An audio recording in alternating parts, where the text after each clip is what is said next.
Good morning, everyone. It is now 10 a.m. and we'll be getting started. First off, I want to ask you all, how are you doing this morning? That's good to hear. I'm also doing great. Just to restate, if you haven't signed into the Wi-Fi for the auditorium, it is now on the screen and you can sign in there. We also ask that you mask up throughout the conference to keep a safe and healthy environment for all. As I mentioned before, there are mics in front of you. So if the light is red, that means it is on, and we ask that you turn it off until you need to use it. As mentioned before, if you don't have a seat and would like to take a seat, there is an overflow room in the first floor in rooms 1203 and 1204. So if you'd like to take a seat, you can go there. To now introduce myself, I've been standing here without saying my name. I'm Naima, Development and Strategy Manager at Beta NYC, and I'm privileged to speak alongside all of you here today. We want to begin with an acknowledgement of where we are. The Beta NYC acknowledges the land politically designated as New York City to be the homeland of the Lenape people, Lenape-Hoking, who were violently displaced as a result of European settler colonialism. We respect and honor the histories of the Indigenous First Nations people who continue to inhabit and protect the land on which we live. It is noted in the book, The Island at the Center of the World, that the Lenape people believe that if no one could own the air nor the sea, how could anyone own the land? New York City is home to over 115,000 intertribal Native American, First Nations, and Indigenous peoples, the largest out of any urban city across Turtle Island. Some who have been born here with family roots in New York and the areas surrounding nations that go back for generations. Others have come to New York City to find what they couldn't find anywhere else, each one contributing to the rich and diverse culture that is the New York City's urban Native community today. We at Beta NYC pay respect to all Native peoples, past, present, and future. We offer our care and gratitude to the Indigenous people of many nations who continue to act as stewards of the land, and encourage you all to learn more about these vibrant communities among us. Now, to give a background of myself, I want to start by grounding us in this moment we are here today. We are in a momentous time on No King's Day in Women's History Month. For many of us, it has also been a season of spiritual devotion alongside the beginning of spring, signaling the new year for many of us. All of this invites reflection and community. And we are here in New York City, the greatest city in the world, but a place that is constantly changing and constantly asking us to keep up. When I was invited to speak today, I was told to bring my authentic self, but to be honest, it was a little bit complicated. What does it mean to be authentic when you've spent so much of your life code switching and adapting, making yourself more palatable just to navigate spaces safely? Growing up, I often felt the need to minimize parts of my identity so I wouldn't inconvenience or confuse others. Even small things like fasting, like I did this past month during Ramadan, became something to quietly manage rather than openly share. But a couple of weeks ago, something simple but meaningful happened. I had the privilege of attending the inauguration of Manhattan Borough President Brad Hoylman-Siegel. Dates were provided for all of us who were fasting by their office. It was a small gesture, but it stayed with me. I think about that a lot, how visibility does not always come from grand gestures and big declarations. Sometimes it comes from small intentional acts that tell you that you belong here. And now I find myself here as a baby in the Williamsburg waterfront, cradled in my mom's arms just a few months after she immigrated to the city. And here as a born and bred New Yorker, a Bangladeshi Muslim woman, a part of Generation Z, standing in front of a room of civic technologists, something I never imagined, especially at a moment when New York City is now led by a fellow South Asian Muslim mayor, Mayor Zohran Mamdani.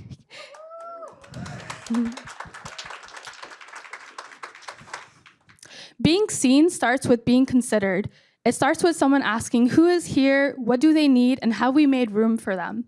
That is also the question at the heart of data.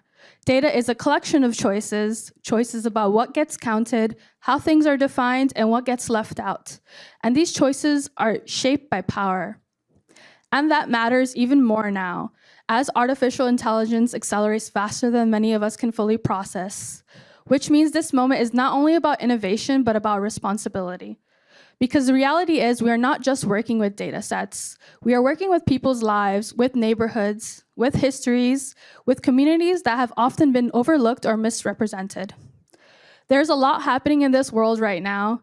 There's uncertainty about what kind of world we are actually building. And I think that is why this space, School of Data, where we're all here today, matters so much, because data is not separate from any of that. And in a moment like this, when people are pushing back against systems that concentrate power, when people are demanding to be seen and heard, our work takes on a different weight. Data can reinforce those systems or it can challenge them. And that is why all of you being here matters, because you are not just data users, you are not just analysts or technologists or students, you are stewards of how this city is understood. So I hope you continue to ask better questions, notice what is missing, bring in perspectives that have not been considered, and insist that the work we do does not just describe the world, but helps improve it. I ask you to stay curious, but also stay critical. Let us not just build better data. Let us build a city and a world where everyone can see themselves in it, and in the midst of any confusion, turmoil, or doubt you may have, or you may be feeling in this moment, let the premonition of, we love you, Orion. Let the premonition of fellow South Asian woman, not Muslim, Arundhati Roy cut through. Another world is not only possible, she is on her way.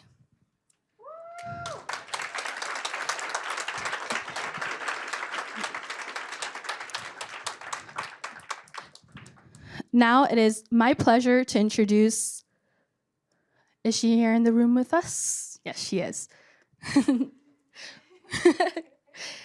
It is now my pleasure to introduce a big supporter of Beta NYC's work and phenomenal partner, a former tech worker, and also someone deeply invested in creating an equitable public interest technology workforce. Can I give a round of applause for New York State Senator Kristen Gonzalez?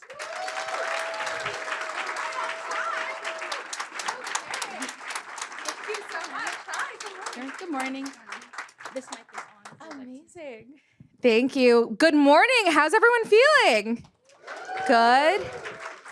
I will say, I was hanging out in the back because when I came up, I saw that we had not only a packed auditorium, but an overflow room this year. How amazing is that, and a testament to the work? And can we give a big round of applause to Beta NYC and Noel and his team?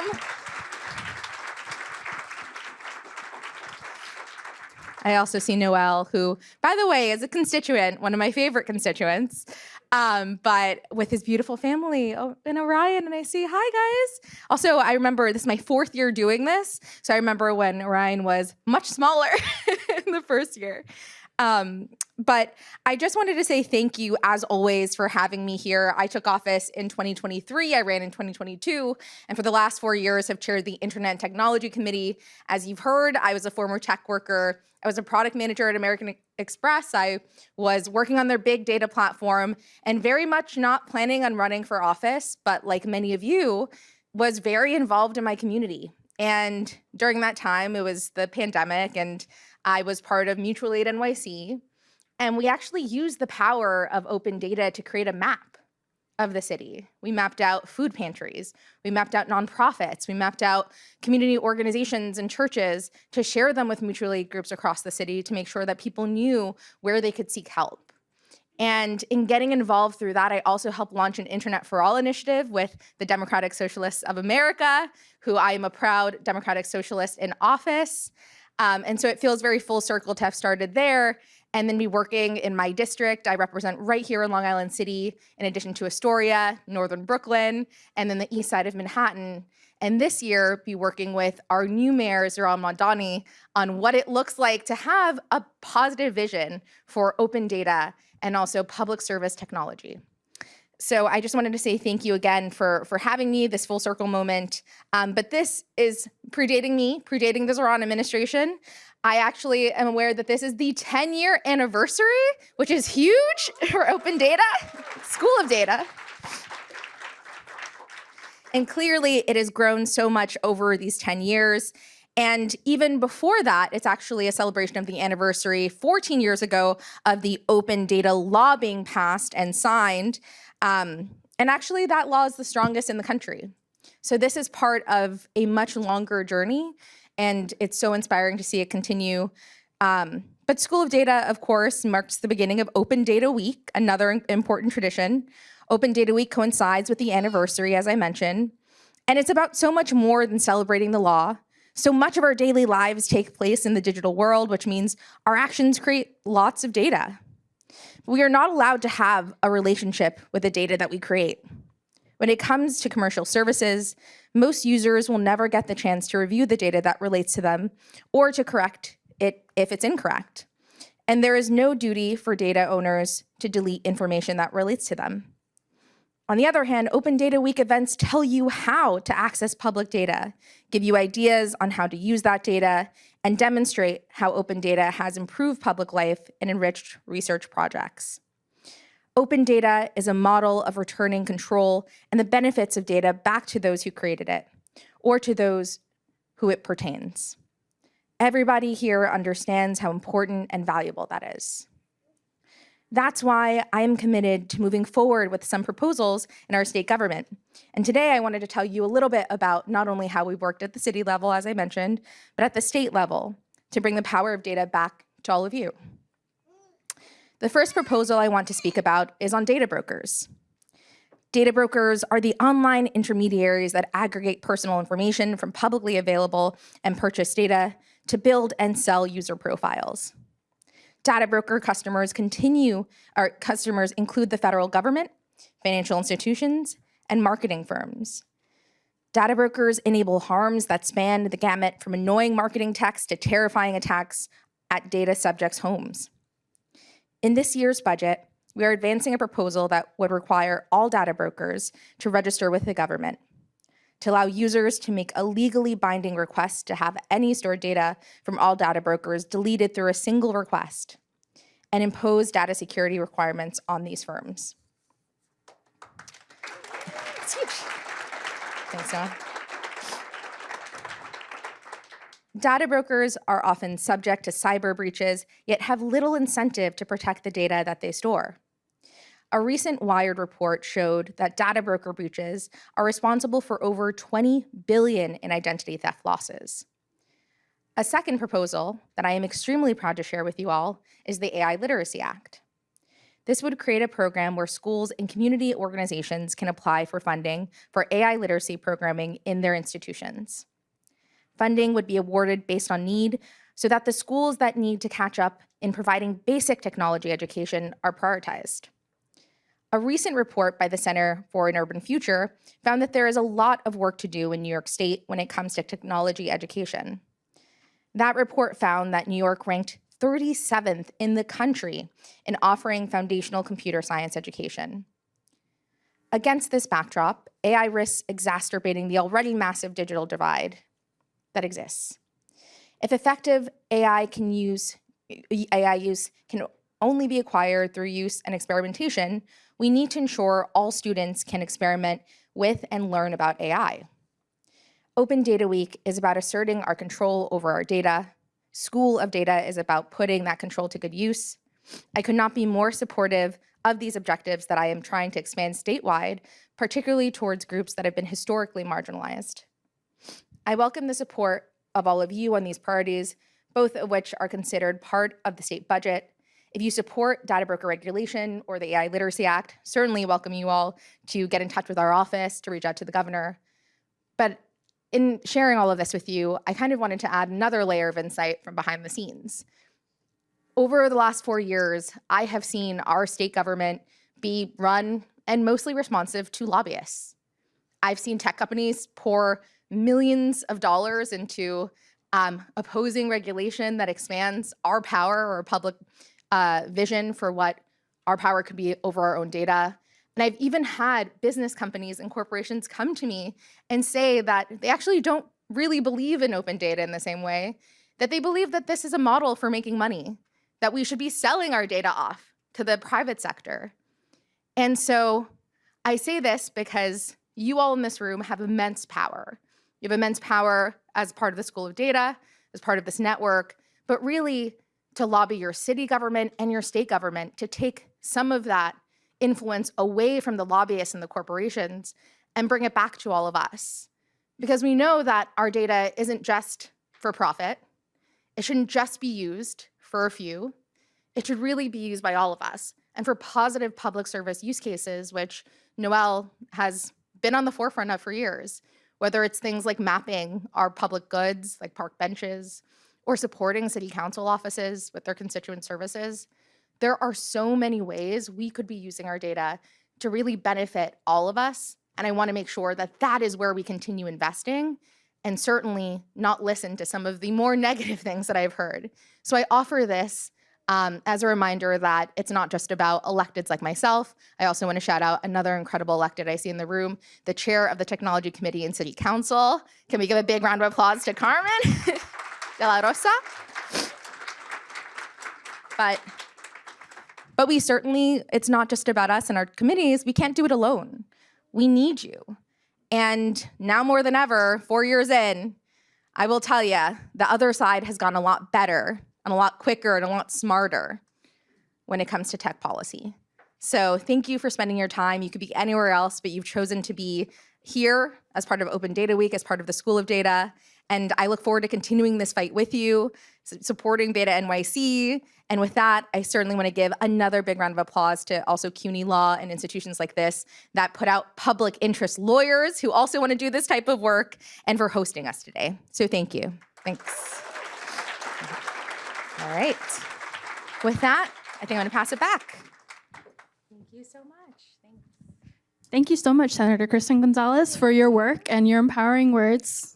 Now it is my pleasure to call up to the stage a new supporter of Beta NYC's work, Mia's mom, a resident of Inwood, and a former Assembly member, Council Member Carmen de la Rosa.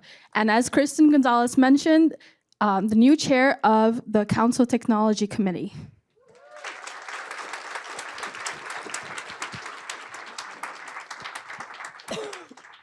Well, first of all, I have to say that it's kind of like our ancestors' wildest dreams, that we're up here, 3 women of color, sort of opening up this day. I want to thank first Naima for sharing your story, being vulnerable, sharing your mother's legacy, and of course, Senator Kristen Gonzalez. Thank you for the work you're doing in Albany, and 2 Latinas leading in tech. Could you imagine that?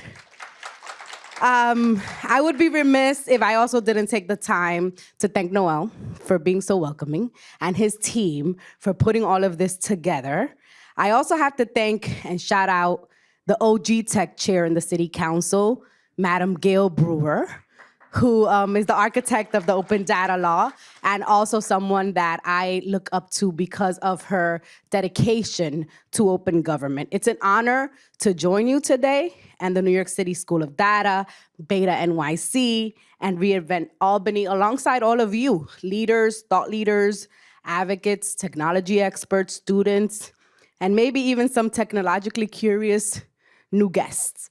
In this moment, when the role of data and technology in our democracy is way more urgent, this is a moment about whether a mother in Washington Heights, the district that I represent, can find a childcare seat so that she can go back to work and her child can have access to quality educational opportunities, or a tenant in Brooklyn can understand their rights before facing displacement, or a small business owner in Queens can access digital tools and capacity that they need in order to make sure the business can survive. It is important that we understand that when we talk about public interest technology, we are really talking about power. Who has it?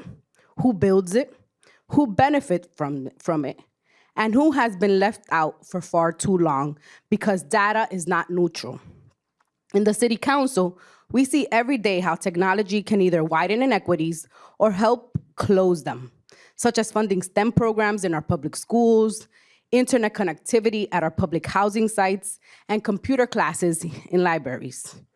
We've seen systems that promise efficiency but deliver exclusion, algorithms that replicate bias, platforms that are technically open but functionally inaccessible to the very communities that they're meant to serve.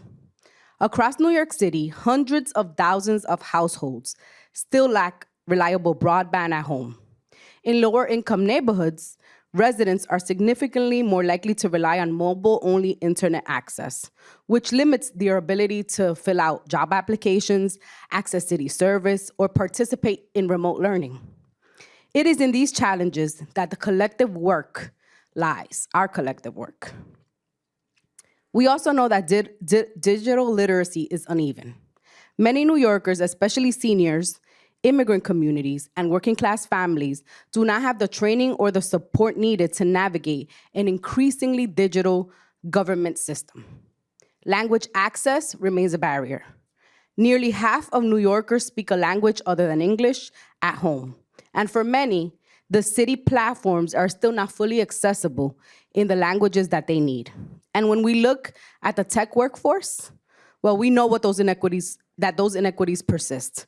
Black and Latino New Yorkers remain significantly underrepresented in tech jobs, while women, especially women of color, continue to face barriers to entry and advancement in that sector. It is in these challenges that, as the collective, we must also see opportunities.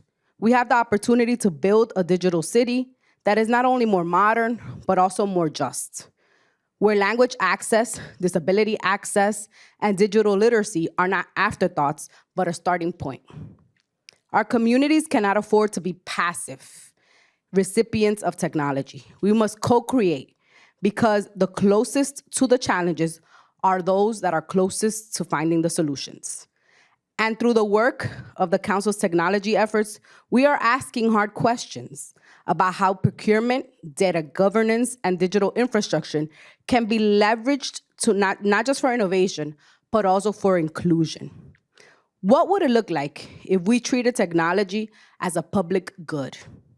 Digital literacy is as essential as infrastructure, and community-based organizations are key partners in the technology design of our city. The systems shaping our lives should be accountable to all of us. So during that Open Data Week, which we're celebrating today, we are building that connection between data and justice. Our technological future should belong to all of us. So let's ensure that our advancement are not just in innovation, but also in inclusion, in equity, and that they are responsible. So it's a pleasure to be here today. Thank you for having me. I know that it's a long day. We heard this goes till 6 o'clock. So I know that you're gonna get a lot of material here today. The call to action, and I think we heard the senator sort of echo this as well, is for you all to engage, to participate, to make sure that we're holding corporations that seek to make money and profit off of our communities accountable, but also hold government accountable for where we're failing to safeguard our data. Thank you so much for having me, and it's a pleasure to be here today. Thank you so much, Councilmember De La Rosa. Now it is my pleasure to introduce a technology comrade in city government, New York City's Associate Commissioner of the Office of Data Analytics, Mr. Tayeb Walker.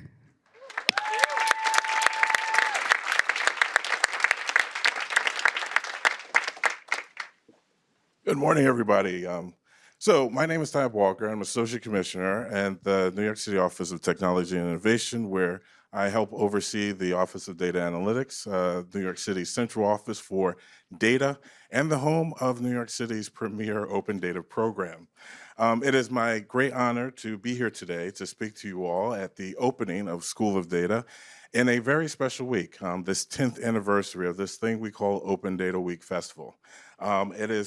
It's been a special week. It has been one that, you know, as we close it out, I believe it is fair to say it's been our biggest one yet, with over 80 events scheduled. We've had an art exhibit, we've had a film series for the first time, we've had crafting workshops, treasure hunts, and much, much more. So coming here today to give these opening remarks, I tried to kind of think of something smart to say, and I couldn't. So you know, when we talk about being authentic self, part of my authentic self is just sentimental, sappy, and corny. And if you don't mind, I'm going to be sentimental, sappy, and corny today. Every time I kind of reflected on the week, I kept landing on two words: joy and gratitude. Joy, just watching, one, the sort of expression of joy around the use of public data, and you know, to see so many people kind of involved in it, and this this kind of effort and endeavor over the past year, and see it kind of accumulate as it has over the week. The way in which New Yorkers engage with public data, the way they see it, the way they use it, has been kind of a joyful experience. And in many of our cases, in sort of our 9-to-5s, we don't often get to associate the word joy with work. Over the past 15 years, for those of you who don't know me, I've been really kind of focused in city government in the health and human space, health and human services space, working to kind of build better bridges for data sharing, and really thinking about how technology can be leveraged to build really privacy-preserving solutions to accelerate, you know, to help with this, and towards good use cases in service of some of the city's most vulnerable residents. I have a reputation when I have walked into city agencies. People know what I'm coming about. They know what I'm asking about. These are tough conversations. It's tough data to deal with. When I come in, I feel personally, I can see it in the look on their eyes. People do, you know, it's almost like agencies give you this sort of their version of the hide your kids, hide your wife type of situation. It's, you know, it's like hide your systems, hide your data. Here comes Tyab. Yes, here I come, and we're gonna talk, and it's gonna be good, and we do good work. And through that, through kind of working through these conversations, I am proud to say, you know, I have been part of a number of initiatives that have helped New Yorkers get access to public benefits and services, have helped agencies kind of outreach to the city's most vulnerable and new and kind of engaging ways, and build us technology to provide and help create service interventions for very high needs residents within the city of New York. All of this has provided me sort of a quiet joy over the years. There are no parties, no festivals when we kind of build these things. There's just a satisfaction in kind of building this work toward the public good. And so with that, you know, it's kind of a big contrast to come in this week and, you know, I walk in a room and strangers thank me. And that's a weird feeling, to be thanked for the work that I do. I have been hugged, mutually consented, appropriately distanced. I have been hugged this week. And I have received more applause than I you know, can't count how many years. And you know what I realized? I like it when people clap for me.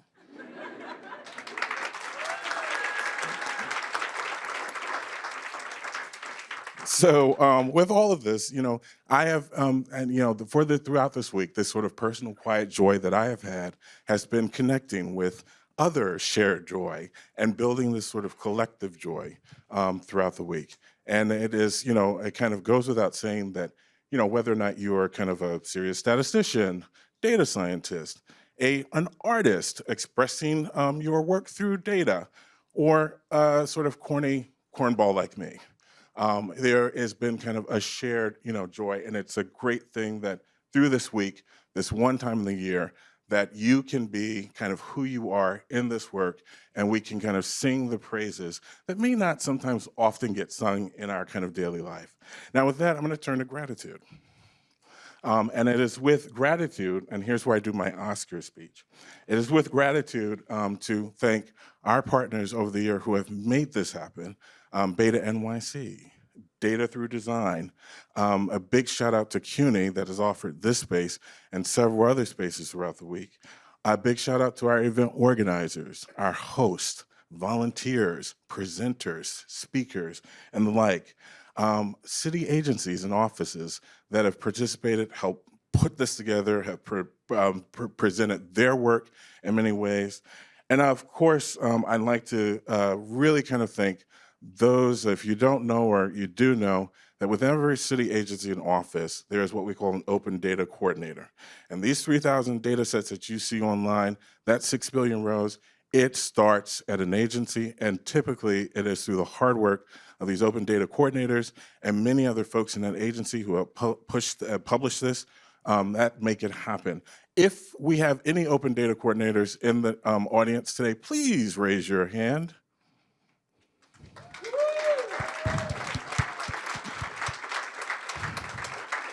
If you're not an open data coordinator, but you have helped bring published data for your agency to the public, raise your hand.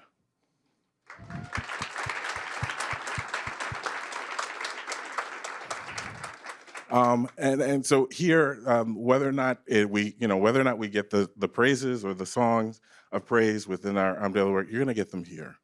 And I have to make a big shout out to my colleagues in the Office of Data Analytics, our open data team, Zach, Ariana, Alex, Michael, Kay, and Claudia. I don't know if you're around here, but please wave or do something so you.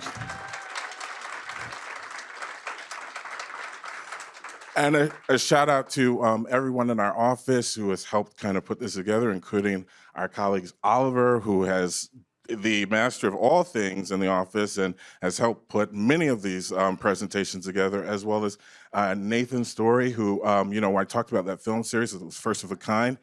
He really helped kind of put that together. So a big shout out to the folks in our office who have helped do it.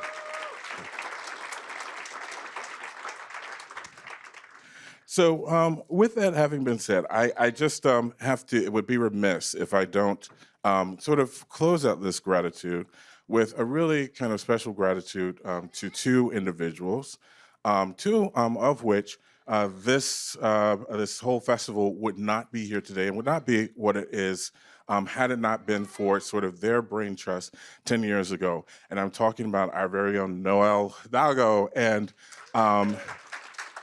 Adrian Schmoker, who was the city's former deputy chief analytics officer.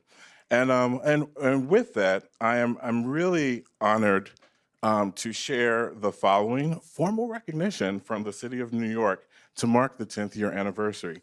And if you will indulge me, I'm going to read some text. Okay. Whereas meaningful government accountability and transparency are prerequisites to an administration that truly delivers for residents of the 5 boroughs. To accomplish this goal, it is crucial that all New Yorkers be empowered with the knowledge and skills to use data sets for gaining access to and properly utilizing information on everything from traffic conditions, restaurant inspections, and crime and traffic statistics to trees planted, snow plowed, and streets paved. That is why the Mayor's Office of Data Analytics and Beta NYC, a civic organization dedicated to improving lives through civic design, data, and technology, partnered in 2017 to co-found the New York City Open Data Week Festival in celebration of the passage of 2012's Open Data Law. Whereas my team and I are committed to ensuring that every resident of our metropolis can benefit from the added transparency of information by bringing together activists, entrepreneurs, public servants, teachers, and tens and thousands of New Yorkers, including civic technology leader Adrian Schmoker, formerly the city's Deputy Chief Analytics Officer at the Mayor's Office of Data Analytics, and Noel Hidalgo, Executive Director of the civic tech nonprofit Beta NYC, to share with, learn from one another, and celebrate the wealth of data that the city is legally mandated to publish by default. Since then, the Open Data team, now part of MODA at the New York City Office of Technology and Innovation, has worked with agencies and their open data coordinators to identify, structure, document, and publish this information, resulting in, as of March 2026, more than 6.3 billion rows of publicly available data. Whereas New York is proud to be a leader in providing our residents with the best possible access to public data and information, which we believe is critical to creating a better and stronger future for the 5 boroughs through the work of MODA and OTI and the invaluable contributions of individuals and community partners, we are advancing our vision of open data for all and ensuring that all people can better access important data sets and use them to help drive our city's progress. Now, therefore, I, Zoran Kwame Mamdani, Mayor of the City of New York, do hereby proclaim Saturday, March 28th, 2026 in the City of New York as Open Data Week Day.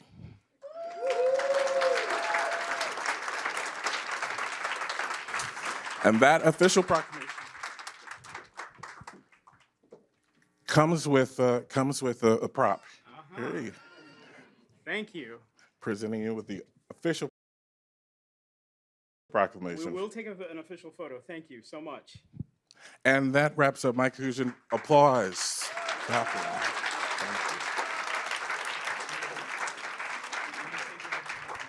I'm going to do a photo afterward.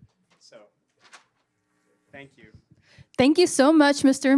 Tayab Walker. It is an honor to have you here and present this award to Beta NYC and Noel Hidalgo. Now it is my honor to call up the man of the hour, Orion's father, long data and technology steward and advocate, and a man of many hobbies, executive director of Beta NYC, Mr. Noel Hidalgo. Thank you, Naima.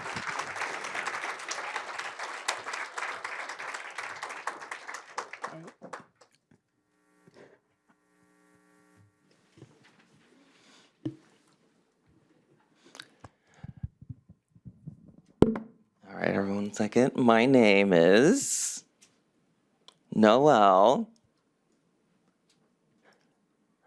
I'd like to say welcome to the deaf audience members. I actually have 2 jobs. My first job is I am the father of a deaf son. And my second job, I'm actually the executive director for Beta NYC. And right now I am saying, excuse me, now I will let the the interpreter do their job. Thank you. Have a good day.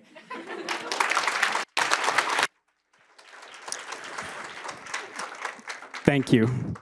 Wasn't Naima's introduction amazing? If you haven't been with us since 2016, if you have been with us since 2016, you'll know that in this galaxy, we are that little speck of dust. And in these halls, small things matter. Everyone deserves to be loved, and everyone is welcomed. Today, we give thanks to all who have labored to give us the opportunity to gather, eat, and commune with each other. We give thanks to our ancestral mothers who fought for and continue to fight for universal suffrage and human rights. We also pay respect to the indentured servants and the enslaved people who were brought here to these lands to build the city that we know today. Our fight for the future is not siloed. Equality, equity, and opportunity are all interconnected. We must never forget that the universe is inside all of us.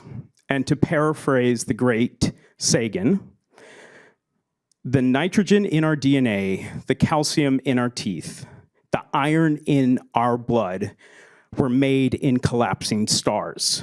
We are made of star stuff.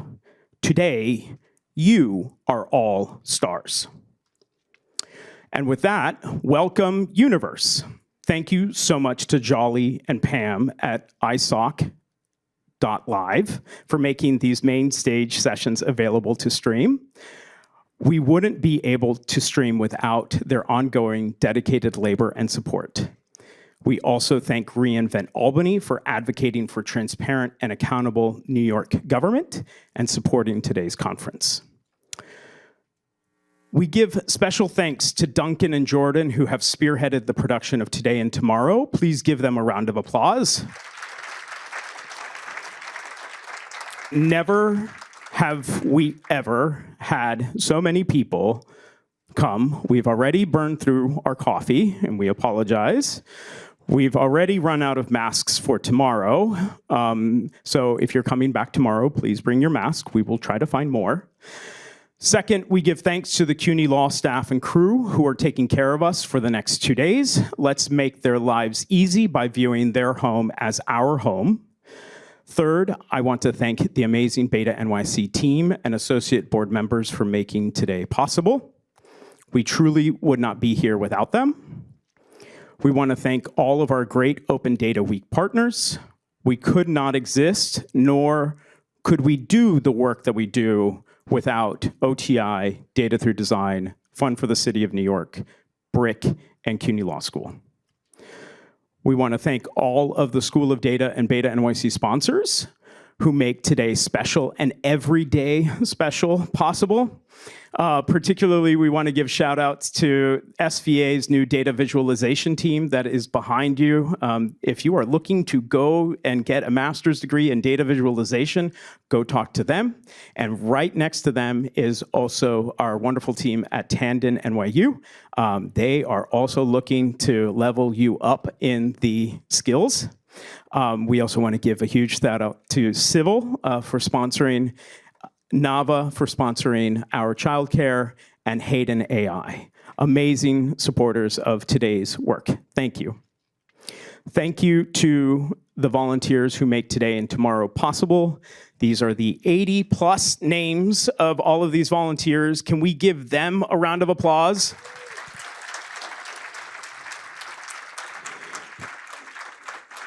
If you're a volunteer who's in this room, can you raise your hand? Just to see you. Thank you, thank you. We have over 140 speakers today. These are the wonderful people who you are going to learn from. Thank you for sharing your work and helping create community with us. If you're a speaker in this room, please raise your hand. Awesome. And now for some conference logistics. I promise you we will get out of here in 3 minutes. We're minimizing paper and we ask that you visit the schedule. Some schedule changes have been made. You should have received an email if you were registered for a session that got canceled. At lunchtime, please grab 1 box per person. We have many minds and bellies to feed, and we hope that we bought enough for everyone. There are food carts outside if you need supplemental nourishment. Note that the first 60 people to our off-site happy hour will get a free drink, and there's some rules to get that. But before we get there, I want to say, please be respectful. We believe that everyone has a place at our events. Equality, community, and equity are all core components of building a vibrant civic hacker community. By attending this event, you are committing yourself to Beta NYC's Code of Conduct. And if you don't respect us, we're going to ask you to respectfully get out of here. Some community care notes. Accessible seating is available in all rooms. They are clearly indicated closest to the presenter. If somebody asks for that seat and you have the opportunity to give that seat to them, please do so. Please be courteous. Please do not question or challenge anyone's use of those seats, as accessibility needs are not always visible. Should our ASL interpreters and deaf attendee need space, please accommodate them at the front of the class. If you have any accessibility needs, please see a volunteer in a blue shirt and we will help take care of you. We know that today can be overwhelming. Some of these topics are very sensitive. Quiet rooms are available to anyone who needs a low stimulation space to rest, regulate, or take a break during the conference. They're located in room 2117 and 2118. Please respect those rooms. Additionally, some of you who want to communicate with higher powers, we have a space for you as well to pray, and that is located next to the cafe. If you see a service animal, please treat that dog as if it is on the job. That means no petting, no calling out, no trying to get its attention. Please respect it as if it is on duty and working. We have a pretty strict photo policy. Our volunteers are instructed to know how to navigate through our photo policy. Please note that black lanyards means that you have given your tacit consent for photos. If you're wearing a red lanyard, we will be blurring out your photos. If someone is wearing a red lanyard and you want to take a photo of them, please ask for consent. If you need help, there is a help desk on the 3rd floor. You can also visit the check-in desk or talk to somebody in a blue shirt. If you are older than 21 and joining us for closing refreshments, you will need to show government-issued ID for a wristband to get one of those 60 free drinks. Look for volunteers wearing Beta NYC t-shirts or high-vis vests to direct you to the 3rd floor or to the check-in desk to give you that handout, to give you that wristband. Starting at 12:15, our gift shop, our second-year gift shop, will be open on the 3rd floor. You can support our weekly newsletter and our mapping classes by donating. We have some amazing brand new tote bags. No King's Day, so you do not have to go out and march and stand in the cold. You can support our work and celebrate your viewpoint on democracy here today and tomorrow. You can carry it home. The prices are different here. They're lower here than if you were to donate online. So that's a little hint. Help us not carry everything back to the office. And with that, I want to introduce you to the longest-serving open chief analytics officer from the city of New York, who is now in private practice. For hire, Martha Norick, who will be today's live stream host, who I'm just gonna ask her to come up and say hi, because we're at time and we're about to kick off the rest of the day. Martha, you wanna come up and say hi? Hello. So nice to see you all. I'm honored to be serving as today's live stream Master of Ceremonies, but I think this means that we now have the transition period between being in this room and being in whatever room you would like to be in next. So go out there, go find those last drips of coffee and have a great day. It's so great to see you all. Happy Open Data Week.